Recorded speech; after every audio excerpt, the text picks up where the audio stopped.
വൈശാഖ മാസത്തിലെ കൃഷ്ണപക്ഷ ഏകാദശിയാണ് അപര ഏകാദശി. പേര് സൂചിപ്പിക്കുന്നത് പോലെ തന്നെ അപര എന്നാൽ പരിധിയില്ലാത്തത് എന്നാണല്ലോ. ഒരു പരിധിയുമില്ലാതെ ഭഗവാൻ അനുഗ്രഹം ചൊരിയുന്ന ഏകാദശിയാണ് അപര ഏകാദശി.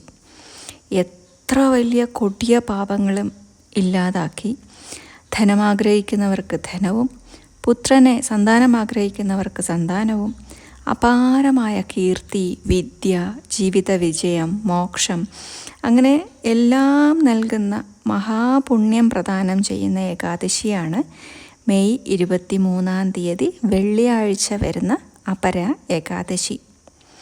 ഈ ഏകാദശി നോറ്റാൽ ബ്രഹ്മഹത്യ, ഭ്രൂണഹത്യ,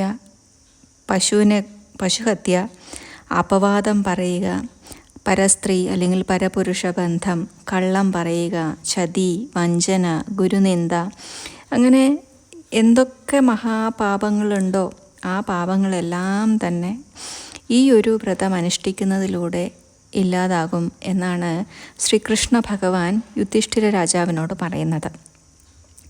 കൂടാതെ ഈ ഏകാദശി വ്രതം അനുഷ്ഠിച്ചാൽ പ്രയാഗയിൽ സ്നാനം ചെയ്ത ഫലം, കാശിയിൽ വെച്ച് ശിവരാത്രി വ്രതം അനുഷ്ഠിച്ച ഫലം, ഗയയിൽ പിണ്ഡം സമർപ്പിച്ച ഫലം, കേദാര ദർശനം, ബദര്യാശ്രമത്തിൽ തീർത്ഥസ്നാനം ചെയ്ത ഫലം, ഇതൊക്കെ ലഭിക്കുമെന്നാണ്. കൂടാതെ അന്നേ ദിനം നമ്മൾ പൂജിക്കേണ്ടത് ഭഗവാന്റെ ത്രിവിക്രമ രൂപം, അതായത് വാമന രൂപത്തെയാണ്.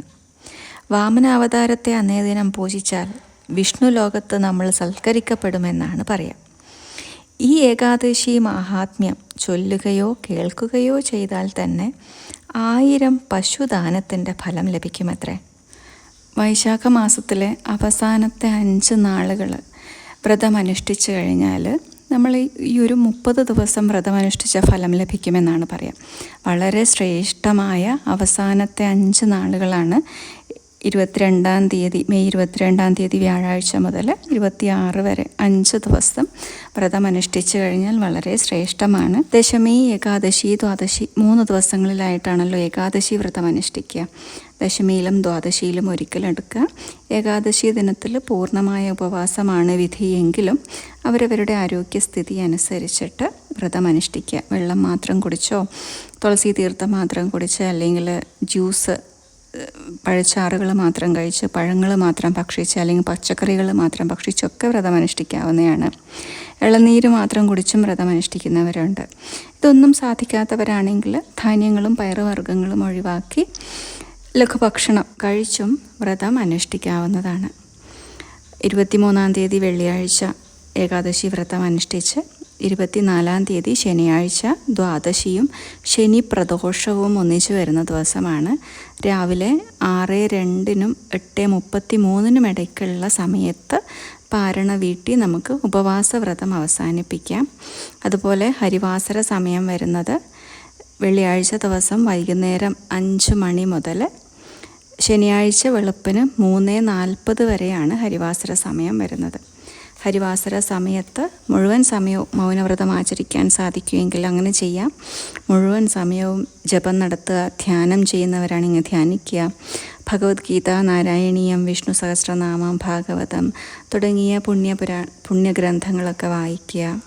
ക്ഷേത്രദർശനം നടത്താൻ സാധിക്കുമെങ്കിൽ ക്ഷേത്രദർശനം നടത്തി വിഷ്ണു പ്രീതികരമായ പൂജകൾ ചെയ്യുക, അല്ലെങ്കിൽ ജപം ചെയ്യുക, ദാനം ചെയ്യുക. എല്ലാത്തിനും വളരെ വളരെ ശ്രേഷ്ഠമായ ഫലങ്ങൾ നൽകുന്ന ഏകാദശി. അതുപോലെ തന്നെ വൈശാഖ മാസത്തിലെ അവസാനത്തെ ദ്വാദശി നമ്മൾ ചെയ്യുന്ന ജപപൂജാദി കർമ്മങ്ങൾക്കൊക്കെ ഇരട്ടി ഫലം നൽകുന്ന ദ്വാദശിയും നമ്മുടെ ദോഷങ്ങളെല്ലാം അകറ്റുന്ന പ്രദോഷവും വരുന്ന ദിവസമാണ് ശനിയാഴ്ച. ഇനി തൻ്റെ ശക്തിയുടെ പ്രഭവസ്ഥാനം ഏതാണ് എന്ന് തൻ്റെ ഭക്തന് ബോധ്യപ്പെടുത്തിയ മനോഹരമായ ഒരു കഥ കേട്ടാലോ. നൂറ്റാണ്ടുകൾക്ക് മുമ്പ് കാവേരി നദിയുടെ തീരത്തുള്ള കുംഭകോണം എന്ന നഗരം വളരെ പവിത്രമായ ഒരു തീർത്ഥാടന കേന്ദ്രം എന്ന രീതിയിൽ പ്രശസ്തി ആർജിച്ച സ്ഥലമാണ് കേട്ടോ. കുംഭകോണത്ത് വെച്ച് പൂജകൾ ചെയ്തു കഴിഞ്ഞാൽ പെട്ടെന്ന് ഫലമുണ്ടാവുമെന്നാണ് പറയാം. ഒരുപാട് മഹാത്മാക്കൾ തപസ്സനുഷ്ഠിക്കുന്ന സ്ഥലമായിരുന്നു അത്. ഒരുപാട് ഋഷീശ്വരന്മാരൊരിക്കൽ കുംഭകോണത്ത് വളരെ വിപുലമായ ഒരു യജ്ഞം നടത്താനായിട്ട് ഒരുക്കം ചെയ്തു. യജ്ഞം തുടങ്ങി കഴിഞ്ഞ് കുറച്ച് ദിവസം ആയപ്പോഴത്തേക്കിനും ഒരു കൂട്ടം രാക്ഷസന്മാരവിടെ വന്ന് അവരെ ശല്യപ്പെടുത്തി തുടങ്ങി. അങ്ങനെ അവസാനം ഉപദ്രവം സഹിക്കാനാവാതെ ആ യജ്ഞം നിർത്തേണ്ടി വന്നു. വീണ്ടും ആരംഭിക്കും, വീണ്ടും നിർത്തേണ്ടിയും വന്നു. അവസാനം ഒരു രക്ഷയില്ലാതെ അവർ ബ്രഹ്മാവിനെ സമീപിച്ച് സഹായം അഭ്യർത്ഥിക്കും. ബ്രഹ്മാവ് വിഷ്ണു ഭഗവാന്റെ അടുത്തേക്ക് പറഞ്ഞു വിടും. അങ്ങനെ വിഷ്ണു ഭഗവാന്റെ സഹായത്തോടു കൂടി വീണ്ടും ഋഷീശ്വരന്മാർ യജ്ഞം ആരംഭിക്കുന്നു. വിഘ്നം സൃഷ്ടിക്കാനായിട്ട് ഒരുപാട് രാക്ഷസന്മാർ അവിടെ എത്തിപ്പെട്ടു. ആ സമയത്ത് തന്നെ ആകാശത്ത് നിന്നും വളരെ കണ്ണഞ്ചിപ്പിക്കുന്ന ഒരു പ്രകാശം ഭൂമിയിലേക്ക് ഇറങ്ങി വന്നു. ഭഗവാന്റെ ചക്രം നോക്കി നിൽക്കെ ആ ചക്രം നിഷാദന്മാരുടെ നേരെ ഓടിച്ചെന്നു. അങ്ങനെ പലരും പേടിച്ചോടിപ്പോയി, പലരും മരണപ്പെട്ടു. തൻ്റെ ദൗത്യം പൂർണ്ണമായും പൂർത്തിയാക്കിയതിന് ശേഷം ആ ചക്രം കാവേരി നദീതീരത്ത് അങ്ങ് നില ഉറപ്പിക്കുകയാണ്. ചുറ്റുമുള്ള ജനങ്ങളും മുനിമാരും എല്ലാവരും ഓടി വന്ന് ഭക്ത്യാദരപൂർവ്വം അതിനെ തൊഴുതു നിൽക്കും. അന്നേരം മുനിമാർ പറയും, ഞങ്ങളുടെ പ്രശ്നത്തിന് പരിഹാരം നൽകിയ ഭഗവാന്റെ ഈ ആയുധം ഇവിടെ ഒരു ക്ഷേത്രം പണിത് പ്രതിഷ്ഠിക്കുകയാണെങ്കിൽ നിങ്ങൾ ജനങ്ങൾക്കെല്ലാം നിങ്ങളുടെ ദുരിതങ്ങളിൽ നിന്നും മോചനം നേടാൻ സാധിക്കും, ഇവിടെ പൂജിച്ചാൽ മതി എന്ന് പറയും. അതോടുകൂടി ജനങ്ങൾക്കും ഭക്തജനങ്ങൾക്ക് വളരെ സന്തോഷിക്കുന്നു. അങ്ങനെ ഏവരും ചേർന്ന് ക്ഷേത്ര നിർമ്മാണത്തിനുള്ള ഒരുക്കങ്ങൾ ആരംഭിക്കുന്നു. ക്ഷേത്ര നിർമ്മാണം പുരോഗമിച്ചുകൊണ്ടിരിക്കുകയാണ്. അപ്പോഴാണ് ഈ ചക്രത്തിൻ്റെ പ്രകാശം എന്ന് പറയുന്നത് ഒന്നിനോട് ഉപമിക്കാൻ കഴിയില്ല, അത്രയ്ക്ക് തീക്ഷ്ണമാണ്. സൂര്യപ്രകാശത്തിന് പോലും ആ ഒരു പ്രദേശത്ത് മങ്ങലേറ്റു പോവുകയാണ്.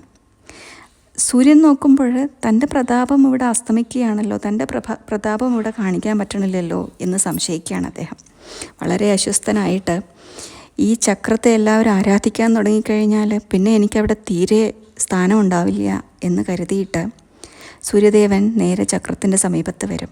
എന്നിട്ട് ആ തേജസ് മുഴുവൻ തന്നിലേക്ക് ആഗിരണം ചെയ്യാനായിട്ട് ശ്രമിക്കും. പക്ഷേ എന്ത് സംഭവിക്കും? സൂര്യൻ്റെ കിരണങ്ങൾ മങ്ങി മങ്ങി വരും. പിന്നെയും പരിശ്രമിക്കും. അതിനനുസരിച്ച് അദ്ദേഹത്തിൻ്റെ ഊർജം നഷ്ടമായിക്കൊണ്ടിരിക്കും. അവസാനം പൂർണ്ണമായും അന്ധകാരമായി മാറും. സൂര്യൻ്റെ പ്രകാശം പൂർണ്ണമായും നശിക്കും. ഇത് കണ്ട് ജനങ്ങൾക്കൊക്കെ പേടിയായി. കാരണം സൂര്യനില്ല, നിലനിൽപ്പില്ല. കാരണം രാവും പകലും തിരിച്ചറിയാൻ കഴിയണില്ല. സസ്യങ്ങൾ നട്ടു വളർത്തണ്ടേ, വിളവെടുക്കണ്ടേ, ഇല്ലെങ്കിൽ പട്ടിണിയാവില്ലേ? അവസാനം എല്ലാവരും ചേർന്ന് വിഷ്ണു ഭഗവാനോട് സൂര്യന് തൻ്റെ പ്രതാപം തിരിച്ചു കൊടുക്കണം എന്ന് പറഞ്ഞ് പ്രാർത്ഥിക്കും. ഭക്തവത്സനായ ഭഗവാൻ ആ ചക്രത്തിൽ നിന്നും പുറത്തേക്ക് വരും. എന്നിട്ട് തൻ്റെ ദിവ്യദർശനം സൂര്യദേവന് നൽകി അനുഗ്രഹിക്കും. എന്നിട്ട് സൂര്യനോട് ചോദിക്കും, നിൻ്റെ മഹത്വം കൊണ്ടാണ് നീ ഉദിച്ചുയർന്ന് പ്രകാശം വർഷിക്കുന്നതെന്ന് കരുതിയോ? സമസ്ത വസ്തുക്കളിലും കുടികൊള്ളുന്ന ഞാനാണ് നിനക്ക് ഈ ശക്തി നൽകിയത്. അതുകൊണ്ട് എന്നിൽ ശരണാഗതി അടയൂ എന്ന് പറയും. അതോടുകൂടി സൂര്യദേവന് തൻ്റെ പത്തി വിടർത്തി നിൽക്കുന്ന തൻ്റെ അഹങ്കാരത്തെ ഭഗവാൻ പൂർണ്ണമായും ചവിട്ടി താഴ്ത്തിയതാണ് എന്ന് മനസ്സിലാകുകയും ഭഗവാനിൽ വിനയപൂർവ്വം വണങ്ങി ശരണാഗതി അടയുകയും ചെയ്യും. ഉടനെ തന്നെ ഭഗവാന്റെ കൃപ കൊണ്ട് സൂര്യദേവൻ പഴയ പോലെ പ്രകാശിച്ചു തുടങ്ങി. കൂടാതെ താനിനി എന്നും മഹാവിഷ്ണുവിനെയും ഈ ചക്രത്തിനെയും പൂജിച്ചു കൊള്ളാം എന്ന് ഭഗവാനോട് വാഗ്ദാനവും ചെയ്യുന്നു. അതുകൊണ്ട് തന്നെ ക്ഷേത്രം പണിത് കഴിഞ്ഞപ്പോൾ സൂര്യദേവൻ്റെ പ്രതിജ്ഞ പാലിക്കുന്നതിനായിട്ട് കുംഭകോണത്തുള്ള ഈ ചക്രപാണി ക്ഷേത്രത്തിന് 2 കവാടമാണ്. ഒന്ന് വടക്കോട്ടും മറ്റൊന്ന് തെക്കോട്ടും. വടക്കേ പ്രവേശന കവാടം ഉത്തരായന കാലത്താണ് തുറന്നിരിക്കുക. അതുപോലെ ദക്ഷിണായന കാലത്ത് തെക്കേ പ്രവേശന കവാടത്തിലൂടെ വേണം അകത്ത് കയറി പ്രാർത്ഥിക്കാനായിട്ട്. അതായത് സൂര്യരശ്മികൾ ഭഗവാന്റെ തൃപ്പാദങ്ങളിൽ പതിക്കുന്ന രീതിയിൽ ആണ് ആ ക്ഷേത്രം ഉണ്ടാക്കിയിരിക്കണേ. എല്ലാ ദിവസവും രാവിലെ സൂര്യദേവൻ നേരിട്ട് ഭഗവാന് പൂജ ചെയ്യുന്നു എന്നാണ് ഇവിടുത്തെ സങ്കല്പം. നമ്മുടെ ഓരോ കർമ്മങ്ങൾക്ക് പിറകിലും ഭഗവാന്റെ സാന്നിധ്യമുണ്ട് എന്നൊരു ഓർമ്മ ഉണ്ടായാൽ നമുക്ക് നമ്മളെ നിയന്ത്രിക്കാൻ കഴിയും. ദുരഭിമാനം പതനത്തിൻ്റെ മുന്നോടിയാണ് എന്നൊരു പഴമൊഴി തന്നെ ഉണ്ടല്ലോ. നമ്മൾ കോട്ടുവായിട്ടാൽ ആ വായ അടയ്ക്കുന്നതിന് പോലും ഈശ്വരകൃപ അനിവാര്യമാണ് എന്ന വള്ളികാവലമ്മയുടെ വാക്കുകൾ ഓർത്തുകൊണ്ട് നന്ദി, നമസ്കാരം.